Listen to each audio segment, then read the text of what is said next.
Yo guys, you want to know how to make a terrarium so you can cage up an animal or something? Alright, I'm gonna tell you guys how to do it.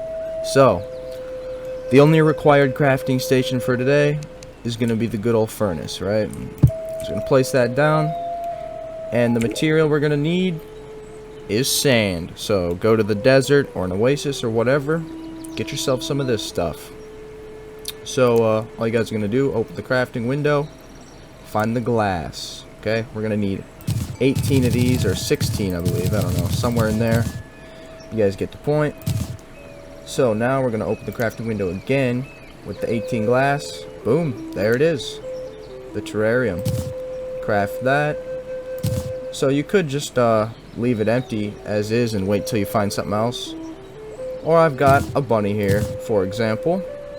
I'm going to put the bunny in there. Cage it up. There we go. Now it can't escape.